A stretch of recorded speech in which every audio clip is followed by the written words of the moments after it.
Only ఒక్క సెకండ్కి ఎంత ఆయిల్ వస్తుందని చెప్పేసి చూడండి మీరు.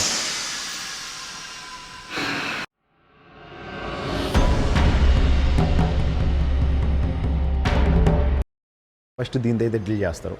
సో ఫస్ట్ పెద్ద రాక్ను వచ్చేసి దీంతో డ్రిల్ చేసుకుంటూ లోపలికి అయితే హోల్ వేస్తారు అనమాట.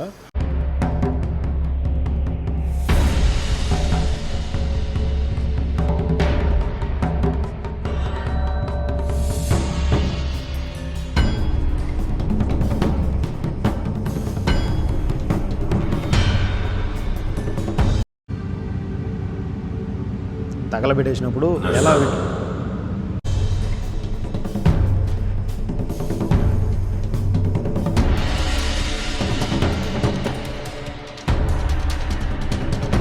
బయటికి ఆయిల్ రావడానికి టైం పడుతుంది. ఇది వచ్చేసి కొంచెం ఈజీగా వచ్చేస్తుంది. కువైట్కి ఇరాక్కి యుద్ధం జరిగినప్పుడు ధ్వంసం అయిపోయిన పెట్రోల్ బావులు. ఈ కేఎన్పిసి కువైట్ పెట్రోల్ కంపెనీకి వచ్చే లోగో అది. హాయ్ ఫ్రెండ్స్, అందరికీ ఎలా ఉన్నారు? అందరూ బాగున్నారా? ఈరోజు వచ్చేసి నేను కువైట్ అహ్మదీలో ఉన్న పెట్రోల్ మ్యూజియం దగ్గరికి అయితే వచ్చాను అనమాట. సో చాలా బాగుంటుంది ఈ మ్యూజియం వచ్చేసి.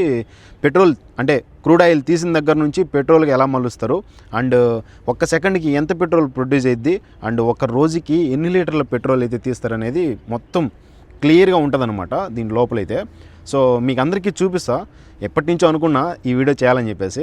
సో కువైట్ వాళ్ళ ఆదాయం ఏంటి బ్రో ఏంటి అనేసి చాలామంది అడిగారు కదా. వీళ్ళు ఇరాక్కి కువైట్కి యుద్ధం జరిగినప్పుడు పెట్రోల్ బావులు అనేవి తగలబెట్టేశారనమాట. సో అక్కడి నుంచి ఎలా వీళ్ళు మళ్ళీ రీఫిల్ అయ్యారు, అంటే మళ్ళీ దాంట్లోంచి ఎలా బయటకు వచ్చి వీళ్ళంతా పెట్రోల్ని సేవ్ చేస్తున్నారు, అండ్ ఎక్కడెక్కడ ఏ ప్లేస్లో పెట్రోల్ తీస్తున్నారు అనేది మొత్తం డీటెయిల్డ్గా ఉంటుందన్నమాట ఈ వీడియో. సో కొత్తగా ఛానల్ చూసేవాళ్ళు ప్లీజ్ సబ్స్క్రైబ్ చేయండి.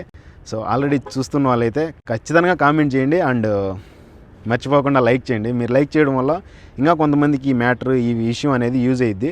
సో చాలామంది చూడాలనుకునే వాళ్ళు చూస్తారు. So thank you so much. వీడియోలోకి వెళ్ళిపోదాం. Kuwait oil company Ahmad Al Jaber oil and gas. ఇది వచ్చేసి చాలా సంవత్సరాల నుంచి ఉంది. అంటే ఇక్కడ ఎలా తీస్తారు పెట్రోలు ఏంటనేసి మొత్తం చూపించడానికి. సో ఇది ఒక ఎగ్జిబిషన్ అనమాట. సో కువైట్లో ఉన్న వాళ్ళు ఎవరైనా సరే ఖచ్చితంగా దీన్ని విజిట్ చేయండి. సో ఇది విజిట్ చేయడం వల్ల చాలామందికి తెలుసుద్ది అనమాట. మనల్ని గైడ్ చేయడానికి మేడం అయితే వస్తుందన్నమాట.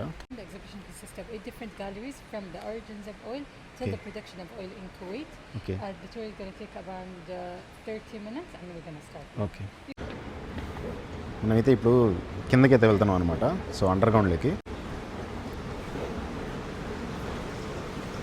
సో ఇక్కడ వచ్చేసి వాటర్ సముద్రం లోపలికి ఎలా వెళ్తామో సో అలా అనిపిస్తుంది. ఇక్కడ సముద్రం లోపలికి వెళ్తా ఉన్నప్పుడు వాటర్ సౌండ్ వస్తుంది కదా, సో అలా వస్తుంది అనమాట ఇక్కడ.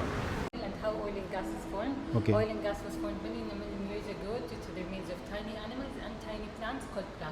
ఓకే. ఇక్కడ వచ్చేసి మొత్తం క్రూడ్ ఆయిల్ అనేది జంతువులు అనేవి చనిపోతాయి కదా బాడీలన్నీ, అట్లా బాడీలు కిందకి వెళ్ళిపోయి అది ఒక క్రూడ్ ఆయిల్గా అంటే బ్యాటరీగా ఫామ్ అయ్యి ఆ క్రూడ్ ఆయిల్ని వచ్చేసి ఆయిల్గా మలుస్తారు అన్నమాట వీళ్ళు. సో దానిపైన లేయర్లుగా రాక్స్ అనేటివి ఇది అయిపోతాయి. సో సముద్రం లోపల కిందకి వెళ్ళిన తర్వాత ప్రతి జంతువు చనిపోయిన తర్వాత కిందకైతే వెళ్ళిపోతుంది. కిందకి వెళ్ళిన తర్వాత దానిపైన లేయర్స్గా రాక్స్ అనేటివి మిగిలిపోతాయి ఇలాగా. was just one large continent called Pangaea. The white part is Pangaea. And separated till where we are today. Okay. See, this is how the Earth looks like. Okay. For example, if I step over here, it will show us in the Jurassic period how the Earth used to look like, the rock layers and the animals that used to live. White color ఉంది కదా, ఆ white colour కనిపిస్తుంది కదా మీకు. So ఇట్లాంటి దగ్గర ఎక్కువగా ఉంటుంది అనమాట ఆయిల్. సో ఇట్లా చనిపోయిన జంతువులన్నీ వచ్చేసి ఇట్లా ఫామ్ అయ్యి అంటే కిందకి వెళ్ళిపోయిన తర్వాత చనిపోయి కిందకైతే వెళ్ళిపోతాయి. ఆ కింద వీటిపైన వైట్గా లేయర్స్ అనేటివి ఫామ్ అవుతాయి. ఆ ఫామ్ అయిన లేయర్స్ని వచ్చేసి పగలగొట్టడానికి వీళ్ళు ఇంకో ప్రాసెస్ యూస్ చేస్తారు. Oil and gas. Okay. We have to have three types of rocks for oil and gas to be present: the source rock, the reservoir rock, and the cap rock. Okay, 3 రకాల రాళ్ళు అయితే ఉంటాయి అన్నమాట ఇక్కడ. చూస్తున్నారు కదా, రిజర్వర్ rock. ఒక్కొక్కటి ఒక్కొక్క రాక్. పైన వచ్చేసి కొంచెం ఎక్కువ స్ట్రాంగ్గా ఉంటుంది, మిడిల్ ఎల్లో కలర్తో వచ్చేసి కొంచెం తక్కువ ఉంటుంది స్ట్రాంగ్నెస్, అంటే కిందకి వెళ్ళటానికి ఈజీగా ఉంటుంది. ఆ తర్వాత పైన కింద లాస్ట్లో ఉంటుంది కదా, అది ఎక్కువ సింపుల్గా ఉంటుంది అనమాట. సో కింద వచ్చేసి క్రూడ్ ఆయిల్ ఉంటుంది. సో మీరు ఇంతకుముందు చూశారు కదా, అదంతా చనిపోయిన జంతువులు వచ్చేసి ఇట్లా కింద రాక్ కిందకి వెళ్ళిపోతాయి అనమాట. సో అది ఇక్కడ మనం అటు సైడ్ నుంచి వచ్చాము లోపలికి, అక్కడికి వెళ్ళాము. సో ఇక్కడ నుంచి ఇంకో దగ్గరికి వెళ్తున్నాము, వేరే ప్లేస్కి. And this is the first car ever made, the Ford Model T car in the early 1900s. Okay, అంటే బోట్లో పోయి పెట్రోల్ అనేది బయట తీసేటోళ్ళు.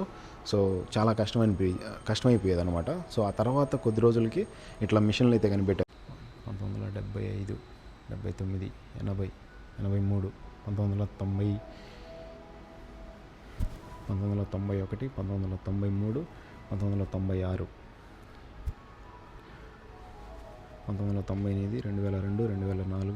2006, టుడే.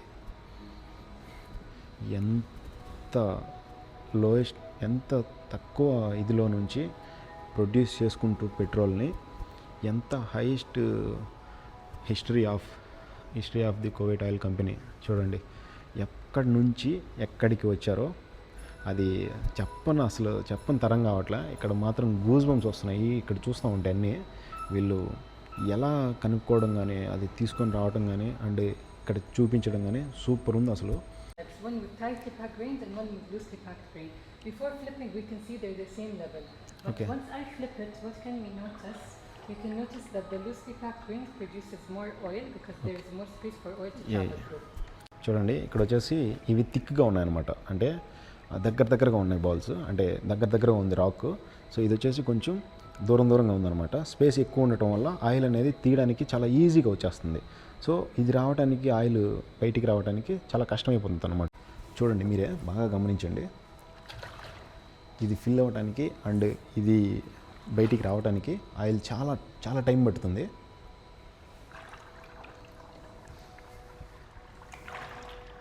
చూడండి చాలా ఈజీగా వచ్చేసింది అనమాట ఇది. సో ఇది వచ్చేసి కొంచెం టైం పడుతుంది రావడానికి, అంటే దీంట్లో ఎక్కువ థిక్గా ఉండటం వల్ల బయటికి ఆయిల్ రావడానికి టైం పడుతుంది. ఇది వచ్చేసి కొంచెం ఈజీగా వచ్చేస్తుంది. సో దీనికి డిఫరెంట్. అది తీయడానికి ఇదైతే ఈజీగా ఉంటుందంట, ఇట్లాంటి దాంట్లో తీయడానికి ఈజీగా ఉంటుందని చెప్పేసి చూపిస్తున్నాడు. గ్యాప్ ఎక్కువ ఉండటం వల్ల ఆయిల్ కూడా ఎక్కువ ఉంటుంది అనమాట. వీళ్ళు ఫస్ట్ దీన్ని అయితే పంపించి ఆ తర్వాత వాళ్ళు చెక్ చేసుకుంటారంట. ఫస్ట్ లోపల ఎలాంటి ఆయిల్ ఉంది, ఏంటి ఆయిల్ ఉందా లేదా అని చెప్పేసి చూసుకుంటారంట. ఆ తర్వాత వీళ్ళు ఫైండ్ చేసుకుని వాళ్ళు ఒక విజన్లో తీసేదానికి ముందుకెళ్తారంట. సో ఇట్లా ఉంటాయన్నమాట. 3 types ఆఫ్ రాక్స్ ఉంటాయి. సో వీళ్ళు చెక్ చేసుకుంటారంట ఫస్ట్ దీన్ని పంపించి, చూస్తున్నారు కదా అలాంటిది పంపించి ఫస్ట్ చూస్ చేసుకుంటారు ఎక్కడుంది ఏంటి అని చెప్పేసి. లిఫ్ట్లో అయితే కిందకి వెళ్తున్నాము. This sound you're hearing, it gives you a feeling you're inside the oil rig. Okay. So this is what you would hear if you're inside the oil field. సముద్రం లోపలికి వెళ్ళేటప్పుడు ఆ సౌండ్ వస్తుంది కదా, సేమ్ లిఫ్ట్లో కిందకి వెళ్తూ ఉంటే కూడా అట్లానే సౌండ్ వస్తుంది. 365 degreesలో మొత్తం అహ్మదీ మొత్తాన్ని చూడవచ్చు అనమాట ఇక్కడ నుంచి. సో చూడండి మొత్తం 365 degreesలో చూడవచ్చు. మొత్తం చాలా పెద్దదనమాట ఇది వివింగ్ పాయింట్. 365 degreesలో మొత్తం అహ్మదీ అనే దాన్ని మొత్తం చూడవచ్చు అనమాట ఇక్కడ పైకి వస్తే. సో చాలా బాగుంది. వచ్చేసి అహ్మదీ హాస్పిటల్ చాలా బాగుంది అసలు, వేరే లెవెల్. నేను అసలు ఎక్స్పెక్ట్ చేయలే ఎంత బాగుంటుందని చెప్పేసి. నార్మల్గా వచ్చాను కానీ సూపర్, వేరే లెవెల్ ఉంది అసలు. నేను అసలు ఎక్స్పెక్ట్ చేయలే. చూడండి ఇక్కడ సౌండ్ ఎట్లా వస్తుందో.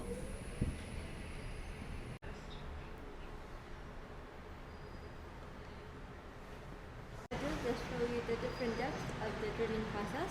Okay. We have the conductor casing, the surface casing, the intermediate casing, and the production casing. Okay, ఇది వచ్చేసి వీళ్ళు డ్రిల్లింగ్ ప్రాసెస్ అనమాట. ఫస్ట్ స్టార్టింగ్ రాక్ అనేది చాలా గట్టిగా ఉంటుంది, చాలా పెద్దదనమాట ఇది. సో వీళ్ళు డ్రిల్ చేసేది వచ్చేసి ఫస్ట్ దీంతో అయితే డ్రిల్ చేస్తారు. సో ఫస్ట్ పెద్ద రాక్ను వచ్చేసి దీంతో డ్రిల్ చేసుకుంటూ లోపలికి అయితే హోల్ వేస్తారు అనమాట. అండ్ సెకండ్ ప్రాసెస్ వచ్చేసి ఇదన్నమాట. ఇది రెండోది వచ్చేసి దీంట్లో నుంచి లోపలికి అంటే స్ట్రైట్ వెళ్తుంది ఇది. సో ఇది స్ట్రైట్ వెళ్ళిన తర్వాత దీంట్లోంచి ఏదైనా దుమ్ము మట్టి లోపల నుంచి బయటకు వచ్చే అది ఉంటుంది కదా, అంటే వీళ్ళు అంటే డ్రిల్ వేసిన తర్వాత కింద నుంచి పైకి వెళ్ళటానికి ఆ దుమ్ము మట్టి నీళ్ళు లాంటివి పైకి లాగేదానికి దీన్ని యూస్ చేస్తారనమాట. ఇది సో ఇది వచ్చేసి సెకండ్ రాక్. ఇది చూడండి అక్కడ కనిపిస్తుంది కదా మీకు, ఇది వచ్చేసి ఎల్లో కలర్లో ఉంది. ఈ రాక్ వచ్చేసి ఆ రాక్ పగిలిపోయిన తర్వాత సెకండ్ రాక్ నల్లదాన్ని దీంతో పగలగొడతారు, స్ట్రైట్గా వేస్తారనమాట దీంట్లోంచి. సో అది చూసుకోవచ్చు మీరు.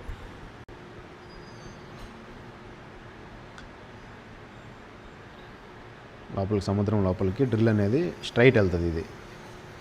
సో ఆ తర్వాత ఇదైతే వేరే లెవెల్, మామూలుగా ఉండదు. ఆ రాక్లో నుంచి బయటకి కింద లాస్ట్ రాక్ను పగలగొట్టడానికి డైమండ్స్ ఇక్కడ మీకు కనిపిస్తున్నాయి కదా, అక్కడ కనిపించేవి వచ్చేసి డైమండ్స్ అనమాట. ఇవి వాళ్ళు పగిలిపోకుండా ఉండటానికి, అంటే డైమండ్స్ అనేటివి పగలవు కాబట్టి, డైమండ్స్ అనేటివి కరగవు అండ్ తరగవు, పగలవు కాబట్టి, సో వీటిని యూస్ చేసి ఈజీగా రాయిని పగలగొట్టచ్చు అని చెప్పేసి దీన్ని యూస్ చేస్తున్నారు. డైమండ్తో పగలగొట్టిన తర్వాత దీన్ని యూస్ చేస్తారనమాట.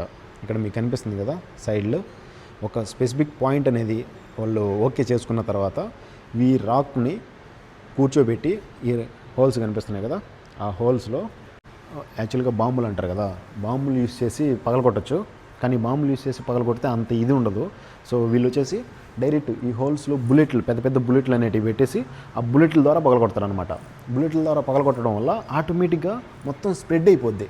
అంటే ఒక బాంబుతో పగలగొట్టేదానికన్నా రాక్ని చీల్ చేస్తే బాగుంటుంది, అంటే చీల్ చేస్తే ఆయిల్ని తీయడానికి ఈజీగా ఉంటుందని చెప్పేసి వీళ్ళు బుల్లెట్స్ యూస్ చేస్తారనమాట.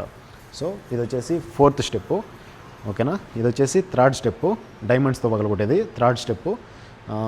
స్ట్రైట్గా వెళ్ళటానికి అండ్ లోపల ఉన్న దుమ్ముని మట్టి నీళ్ళు లాంటివి తీసేయడానికి ఇది వచ్చేసి సెకండ్ స్టెప్పు, అది వచ్చేసి ఫస్ట్ స్టెప్ అనమాట. ఆ డ్రిల్ అనేది ఫస్ట్ స్టెప్పు, ఓకే, రాక్ని పగలగొట్టడానికి. ఇది స్ట్రైట్ వెళ్ళడానికి సెకండ్ స్టెప్పు. ఇది వచ్చేసి డైమండ్స్తో పగలగొట్టే థర్డ్ స్టెప్పు.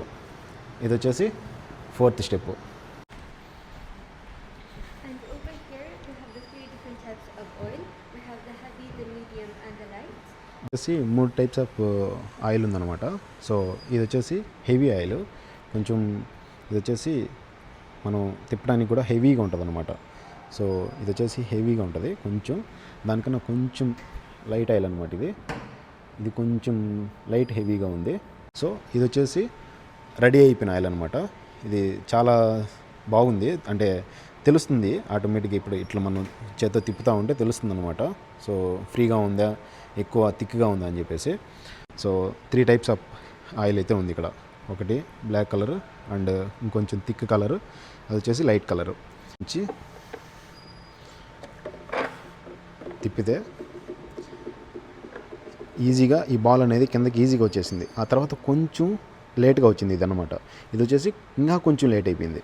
సో ఇక్కడ మీకు తెలుస్తూ ఉంటుంది ఆటోమేటిక్గా లైట్ అనేది ఆల్రెడీ రెడీ అయింది, అది వచ్చేసి ఇంకా రెడీ అవ్వాల్సింది, అది వచ్చేసి ఇంకా రెడీ అవ్వాలి. నోడింగ్ డాంకీ అంటే ఒక గాడిద లెక్క పనిచేస్తుంది అనమాట ఇది. సో అవి బయటికి తీయడానికి అండ్ చూడండి, అంటే ఇది వచ్చేసి మనం సేందుతాం కదా, అంటే ఏదన్నా బావుల్లో సేందేది అది ఉంటుంది కదా, అట్లాంటిది అనమాట. ఓకే, ఈ రిక్కా అనేది ఇది పెద్ద బోట్ అనమాట. ఇంతకుముందు యూస్ చేస్తున్నారంట దీన్ని, KOTC కువైట్ ఆయిల్ కంపెనీ అనమాట. చూడండి రిక్కా అనేది ఇది చాలా పెద్ద బోటు. దీన్ని యూస్ చేసి మొత్తం ఇంతకుముందు ఎట్లా ఉన్నిందో అలా గ్యాస్ తీస్తూ వచ్చినారు అనమాట. చూసుకోవచ్చు మీరు. వీళ్ళు ఆయిల్ పెట్రోల్ అనేది దేనికి యూస్ చేస్తారు ఏంటని చెప్పేసి మొత్తం ఆయిల్ యూస్ చేసే వాటికి. సో చూడండి ఇక్కడ ఫ్లైట్లు అండ్ పెట్రోల్, ఫ్యాన్లు. ఒక టన్నల్ లోపలికి అయితే వెళ్తున్నాము. పెట్రోల్ ఇక్కడే అనమాట. ఒక సెకండ్కి పెట్రోల్ ఎంత వస్తుంది ఏంటి అనేది చూపించేది ఇక్కడే. Over oil and gas, over oil మొత్తం.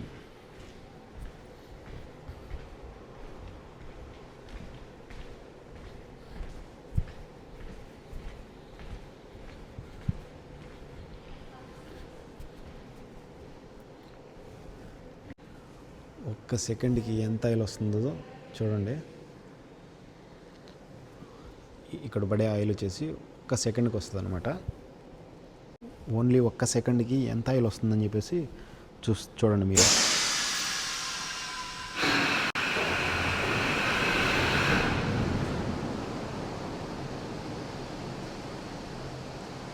ఓడి అమ్మ ఓన్లీ ఒక్క సెకండ్ కన్ను మూసి తెరిచేటప్పటికి ఎంత ఆయిల్ కదండి.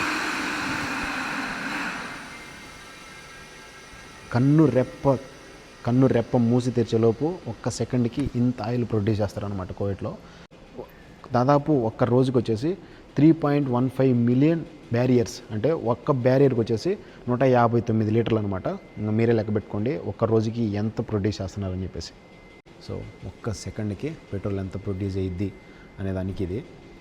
మలేషియాలో ఉన్న టవర్స్ని ఫిల్ చేయడానికి వీళ్ళు 15 సెకండ్లో తీసే పెట్రోల్ సరిపోతుంది. 15 సెకండ్లో తీసే పెట్రోల్ మలేషియాలో ఉన్న టవర్స్ అయితే ఫిల్ అయిపోతాయి. చూసుకోవచ్చు, ఎగ్జాంపుల్ గా ఆల్రెడీ ఫిల్ చేసి ఉన్నారు. మామూలుగా లేదు అసలు. 15 సెకండ్లో వచ్చే పెట్రోల్ ని మలేషియాలో ఉన్న టవర్స్ ఫిల్ చేయొచ్చు అంటే మీరే అర్థం చేసుకోండి. ఇక్కడ కువైట్ వాటర్ టవర్స్ ని ఫిల్ చేయాలంటే 32 మినిట్స్, అంటే ఒక హాఫ్ అన్ అవర్ అయితే పడుతుంది అనమాట. జస్ట్ అర్ధ గంటలో తీసే పెట్రోల్ తో వీటిని వాటర్ టవర్స్ అయితే ఫుల్ చేయాలి. ఇది యుఎస్ఏ లో ఉన్న ఎంపైర్ స్టేట్ బిల్డింగ్ అని. దీన్ని ఫిల్ చేయడానికి 53 గంటలు పడుతుంది, అంటే 2 days పడుతుంది. 2 days లో తీసే పెట్రోల్ తో ఇది కూడా ఫిల్ చేయొచ్చు. కువైట్కి ఇరాక్ యుద్ధం జరిగినప్పుడు ఇరాక్ అనేది కువైట్లో ఉన్న పెట్రోల్ బావులకి అగ్గిపెట్టేసింది. సో ఆ అగ్గిపెట్టిన మంటల్ని ఎలా పెట్టారు అండ్ వీళ్ళు ఎలా ఆర్పుకున్నారు అని చెప్పేసి మొత్తం అక్కడ చిన్న ఒక మూవీ అయితే చూపిస్తారు. చాలా చాలా బాగుంటుంది. ఒకసారి ఈ వీడియో క్లిప్ చూడండి.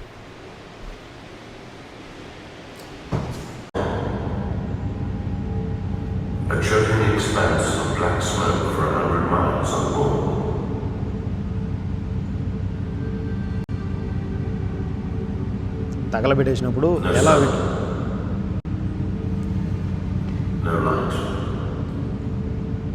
as dark as the blackest night. 788 oil wells destroyed. 613 wellheads belching bright orange flame, burning out of control.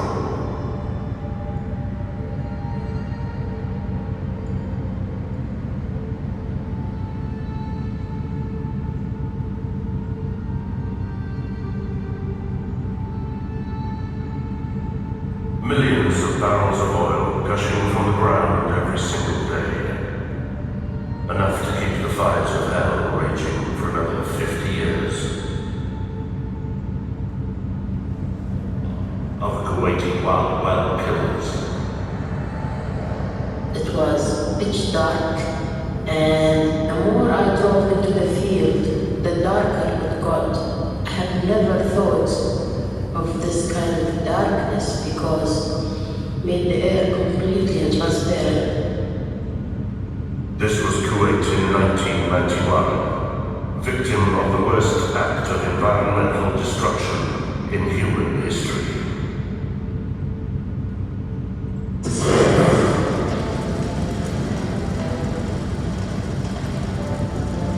They came first from Texas, men who had fought fire all their lives, men who knew the risks.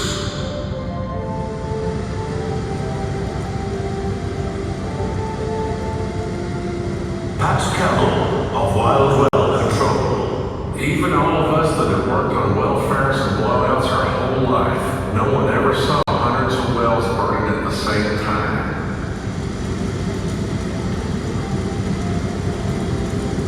Ready there service on Crude.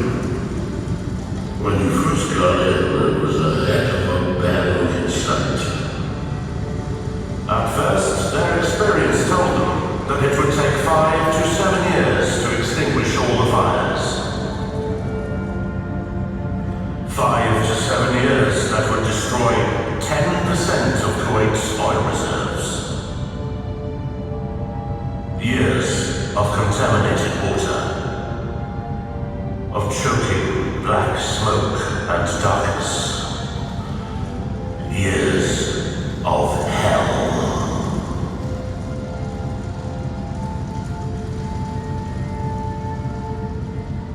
Abdul Rahman Al-Awadi, Kuwaiti Minister of State for Cabinet Affairs. We are talking about an unprecedented ecological catastrophe, the likes of which the world has never seen. We need the help of the whole world to cover this. And the world responded with the largest non-military mobilization in history.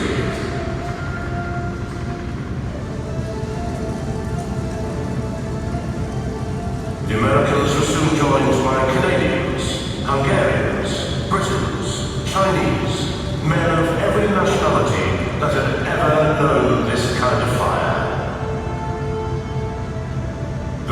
40 wild well killers astonished observers with their work rate and fearlessness.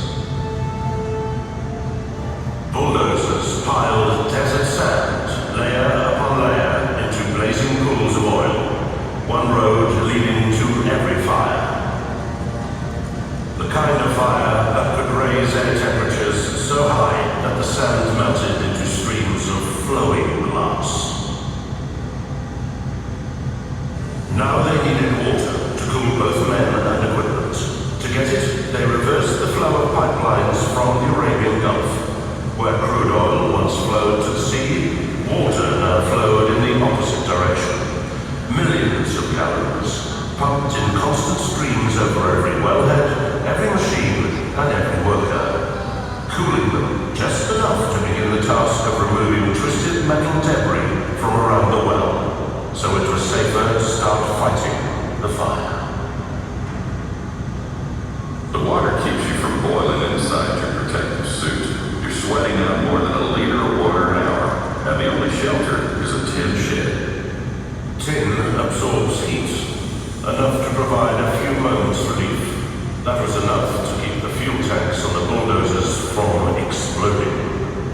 There are many ways to kill an oil fire, and every fire is different. You can ram steel tubes down through the flames and inject mud to block the gusher. You can suspend a hollow tube to lift the flame up for a split second and disconnect it from the oil. Or you can pour in enough water to drown the flames, like the Hungarian team that mounted MiG jet engines on a Soviet tank to blast water at the fire.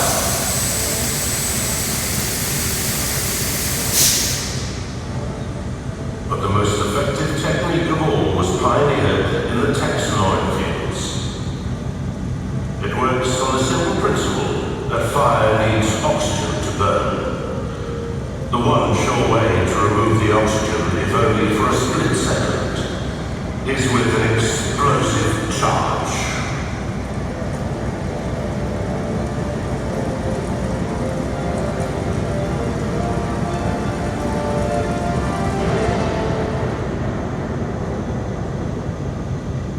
With the fire extinguished, oil continued to spew from the earth at more than 1,200 kilometers an hour. This was when the danger was at its greatest. A single spark could reignite the inferno. Coots Matthews of Boots and Coots. Most people don't understand. Getting rid of the fires is the easiest thing. You've got to cap the wells because they're still boiling, and that's when work comes in. Jet cutters blasted high-pressure water and abrasive sand to saw through broken bolts and twisted pipes.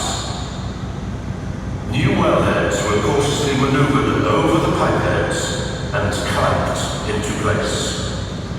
And the wells never stopped spewing crude till the final bolts went home and the valves were closed.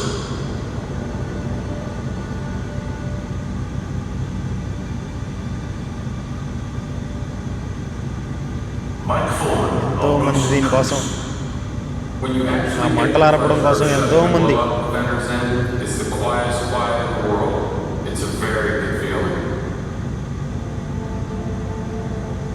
613 burning wells, extinguished not in 7 years, not in 5, but in just 9 months. An unimaginable ecological catastrophe had been averted, but now it was time to count the cost. Wildlife habitats ruined, livestock and bird populations decimated, smoke inhalation, burns. 7 fatalities. But the end could have been much worse without the courage of those who rose to meet the challenge. The men and women from Kuwait and around the world who risked everything to put out the fires of hell. The heroes of fire.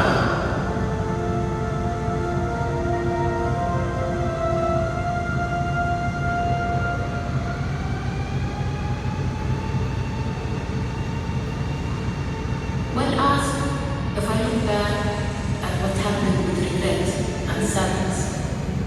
say I do not have any. ఇప్పుడు మీరు ఒక చిన్న movie చూశారు కదా, ఆ మూవీకి నేను explain చేస్తా. ఇరాక్కి కువైట్కి ఒక యుద్ధం అయితే జరిగిందనమాట. యుద్ధం జరిగినప్పుడు బావులన్నీ వీళ్ళు బాగా కాల్చేశారు. సో ఆ కాల్చేసిన బావులు దాదాపు కొన్ని సంవత్సరాలు అయితే రగులుతూనే ఉన్నాయి. అవి ఆర్పడానికి వీళ్ళ వల్ల కాకపోవడం అండ్ ఎంతో ట్రై చేసినా కూడా అవ్వలేదన్నమాట. సో చేశారు. ఆ లాస్ట్కి కొద్ది రోజుల తర్వాత, కొన్ని సంవత్సరాలు జరిగిన తర్వాత వీళ్ళు కొంతమంది వారియర్స్, అంటే కువైట్లో కొంతమంది ఆర్మీ అంటారు, కొంతమంది మనం వారియర్స్ ఉంటారు కదా, వాళ్ళు వచ్చేసి ఫైనల్గా వాటర్ని ఎక్కువ ఫ్లోర్ చేసి అండ్ వాళ్ళు ఎంతో కష్టపడి ఒక 9 నెలలు కష్టపడి వాటిని ఎలాగోలా ఆర్పి మళ్ళీ దాంట్లో నుంచి బయటకు వచ్చి అంటే ఆ పెట్రోల్ అనేది ఫస్ట్ అయిపోయిన తర్వాత, కాలిపోయిన తర్వాత అవి మండుకుంటూనే ఉన్నాయి కదా, అవి ఆర్పేసిన తర్వాత మళ్ళీ వీళ్ళు పెట్రోల్ని బయటికి తీసి క్రూడ్ ఆయిల్ని తీసి ఇప్పుడు ప్రపంచంలోనే 2nd ప్లేస్లో ఉంది. ఆ మూవీకి వచ్చేసి అర్థం అదనమాట. వాళ్ళు ఎలా దాంట్లోంచి బయటకు వచ్చారు ఏంటని చెప్పేసి అది ఒక చిన్న క్లిప్పు చూసే ఉంటారు మీరు. సో నన్నైతే మొత్తం చూపించుకొని వచ్చారు బయటికి. సో మొత్తానికి అయిపోయింది.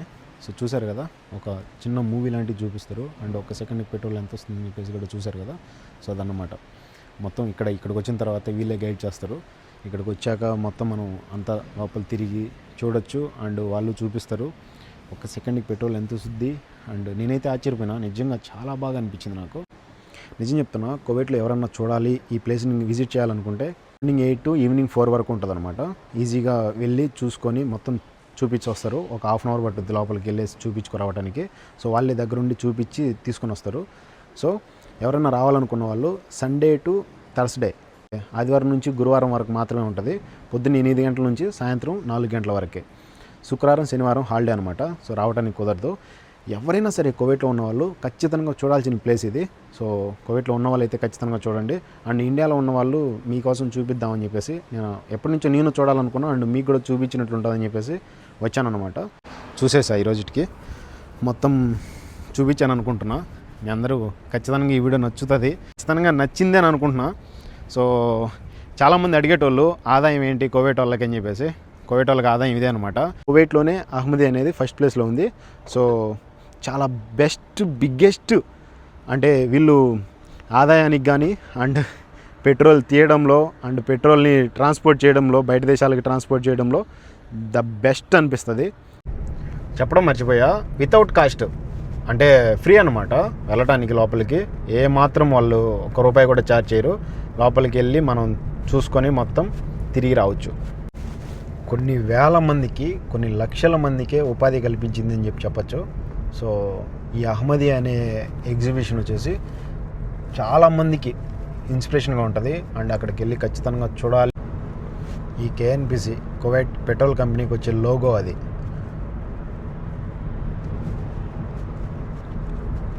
అహ్మదీ సిటీ ఒక రోజుకి 3.15 మిలియన్ బ్యారియర్స్ అయితే పెట్రోల్ తీస్తుందన్నమాట. ఫ్యూచర్లో 4 మిలియన్ బ్యారియర్స్ తీయడానికి ప్లానింగ్లో ఉన్నారు. కువైట్లో 1st ప్లేస్ వచ్చేసి అహ్మదీ, ఆ తర్వాత వచ్చేసి ఇప్పుడు కైరాన్లో కూడా తీస్తున్నారు పెట్రోల్. వీళ్ళు పెట్రోల్ తీయడము ట్రాన్స్పోర్టింగ్ కాకుండా 7% పెట్రోల్ అయితే సేవ్ చేసి పెట్టుకున్నారంటే ఇంకా అసలే భయంలే. యాక్చువల్గా అక్కడికి వెళ్ళిన తర్వాత అమ్మాయిలను మనల్ని గైడ్ చేయాలనుకున్నాం. అంటే కొన్ని వీడియోస్ చూశాను అనమాట, ప్రీవియస్ వీడియోస్. అబ్బాయిలు గైడ్ చేయడం వల్ల నాకు కూడా అబ్బాయే గైడ్ చేస్తాడు అనుకున్నా. కానీ అమ్మాయి గైడ్ చేయడంతో అసలు ఏం చెప్పాలని నాకు దాని మాటల్లో చెప్పలేము. అంటే వాళ్ళు చెప్తా ఉండి ఎక్స్ప్లెయిన్ చేస్తా, మనం మళ్ళీ ఎక్స్ప్లెయిన్ చేయాలి. అండ్ వాళ్ళు చాలాసేపు మనతో టైం స్పెండ్ చేయలేరు అనమాట. అంటే టక్ అని చెప్పేసి వెళ్ళిపోవాలని చెప్పి చూస్తారు. టైం లేదు రండి అది ఇదని చెప్పేసి. సో ఆడవాళ్ళు రావటం వల్ల వాళ్ళ మనోభావాలు దెబ్బతినకుండా అండ్ మనకి ఏదో ఆ భయంలో కొంచెం నీట్గా వచ్చిన కాడికి భయపడతా అలా ఎక్స్ప్లెయిన్ చేశాను అనమాట. సో దయచేసి ఎవరు తప్పుగా అనుకోవాకండి. అండ్ చూపించాల్సిన ఆల్మోస్ట్ చూపించేసిన. లోపలికి వెళ్ళిన దగ్గర నుంచి, ఎంట్రన్స్ దగ్గర నుంచి వాళ్ళు లోపలికి తీసుకెళ్ళి పైన కింద అండ్ ఒక సెకండ్కి పెట్రోల్ ఎంత వస్తుంది మొత్తం ఎక్స్ప్లెయిన్ చేస్తారు. సూపర్ ఉంటుంది. ఒకసారి ఖచ్చితంగా విజిట్ చేయండి. అనుకోలేదు నేను వెళ్తాను అనేసి, సడన్గా వెళ్ళాల్సి వచ్చింది. సో వెళ్ళిపోయా, చూపించేసా. Thank you so much. Video నచ్చుంటే ప్లీజ్ లైక్ చేసి సబ్స్క్రైబ్ చేయండి. నెక్స్ట్ వీడియోలో మళ్ళీ కలుద్దాం. ఉంటా, బాయ్, జై హింద్.